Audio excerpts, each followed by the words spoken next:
Bienvenidos a este video de biología. Lo que les voy a explicar son algunos parámetros que se tienen en cuenta para evaluar a los ecosistemas, ¿sí? En primera instancia, tenemos que hablar de un concepto muy importante, que es el concepto de biomasa, ¿sí? Cuando uno habla de biomasa, está hablando de la masa de los organismos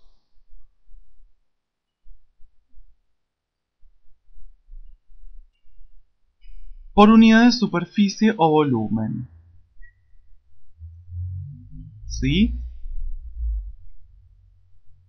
Yo esto lo puedo expresar tanto en términos de energía como en términos de materia orgánica, ¿sí? Por ejemplo, yo puedo decir kilogramos, ¿sí?, por metro cuadrado, o en términos de energía, por ejemplo, kilocalorías, ¿sí?, por metro cuadrado, ¿sí? Yo estoy haciéndome referencia a la masa real de organismos que se encuentran en determinada superficie o en determinado volumen, ¿sí? Muy bien. En relación al término de biomasa, sí, aparece otro de los términos importantes, que es el término de productividad. El término de productividad no es nada más ni nada menos que la biomasa, ¿sí?, por unidad de tiempo, ¿sí? Es decir, es la biomasa que se da en determinado o a lo largo de determinado tiempo, ¿sí? Por ejemplo, yo puedo decir que la productividad pueden ser kilogramos, ¿sí?, por metro cuadrado por año, ¿sí? Yo a lo mejor puedo elegir esos parámetros. O en términos de energía, que también lo puedo utilizar, puedo decir determinadas kilocalorías, ¿sí?, en tantos metros cuadrados durante un año, ¿sí?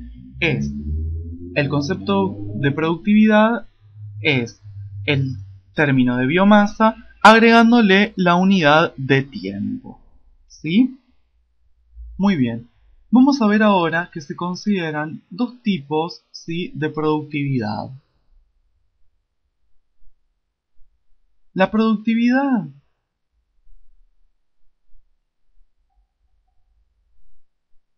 puede ser primaria o secundaria, ¿sí?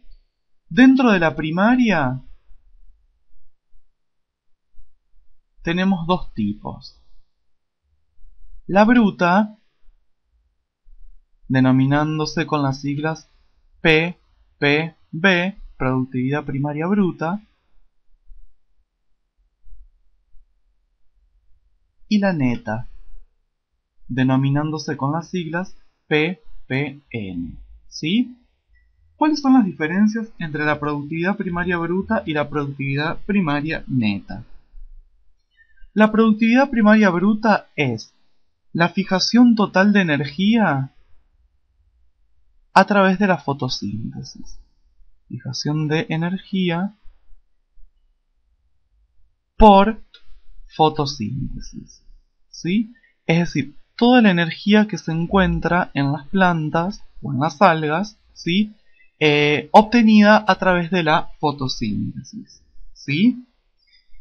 Hay que considerar que parte de esta energía, ¿sí?, que la planta obtuvo por fotosíntesis, ¿sí?, la va a utilizar para mantener sus procesos vitales, ¿sí?, para fabricar su propio alimento también, pero parte de esa energía, ¿sí?, se va a perder en forma de calor, ¿sí? Se pierde en forma de calor respiratorio, ¿sí?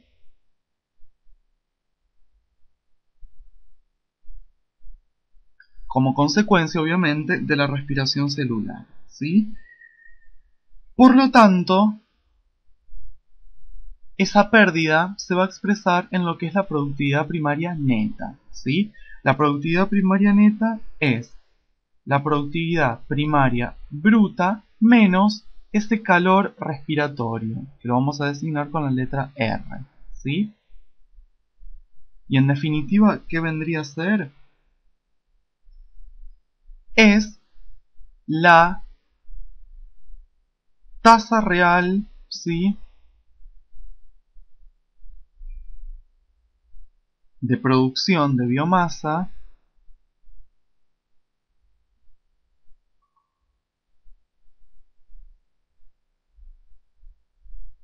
¿sí?, que queda disponible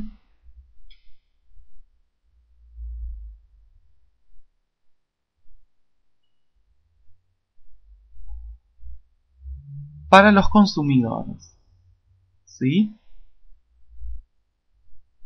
Es decir, de toda esa energía fijada por las plantas, parte de esa energía la planta la va a utilizar para sus procesos vitales y para fabricar su propio alimento. Pero otra parte de esa energía se va a perder en forma de calor respiratorio como consecuencia de la respiración celular. En definitiva, lo que queda, la productividad primaria neta, es lo que va a pasar a los organismos consumidores. ¿Sí? Muy bien. Entonces, la productividad secundaria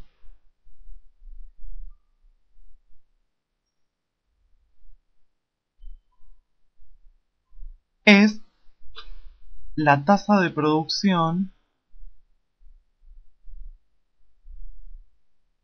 de biomasa por parte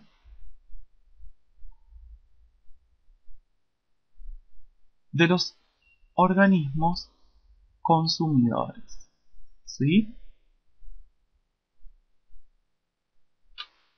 Es decir, lo que realmente producen los consumidores gracias a la productividad primaria neta, es decir, la cantidad de energía que se les pasó por parte de los productores. Muy bien, lo que vamos a ver ahora es algo muy interesante y muy útil en ecología, ¿sí?, que son las denominadas pirámides ecológicas.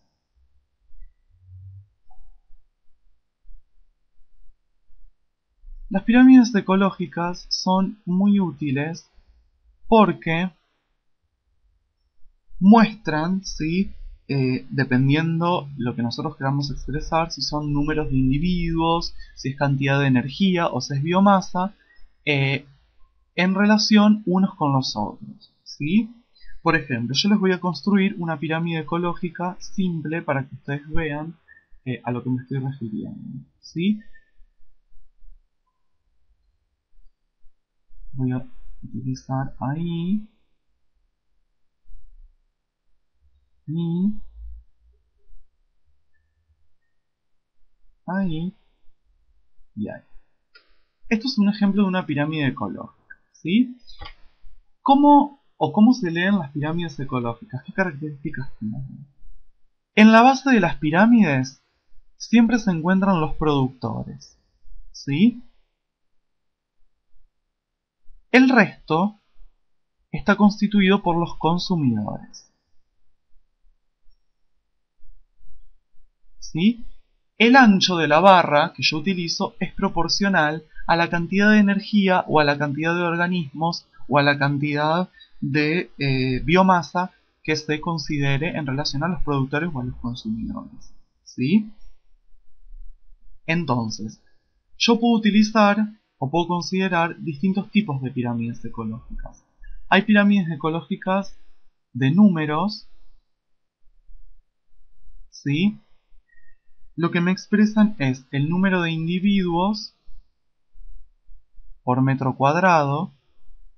Después tenemos las pirámides de energía, que lo que tienen en cuenta son, por ejemplo, las kilocalorías por metro cuadrado o por hectárea, ¿sí? Y después tenemos las de biomasa, que son las que me relacionan, por ejemplo, toneladas por hectáreas, ¿sí? o kilogramos por metro cuadrado, ¿sí? Entonces yo puedo ir viendo la cantidad, ¿sí? Volviendo al ejemplo anterior, ¿sí? Puedo ver que la barra de productores siempre es mucho mayor que la de consumidores primarios, que la de consumidores secundarios y etcétera, ¿sí? Pero una de las cosas que quiero que les quede clara y que tengan bien en cuenta es que siempre en la base se encuentran los productores. Y luego en las siguientes capas van colocándose los distintos consumidores.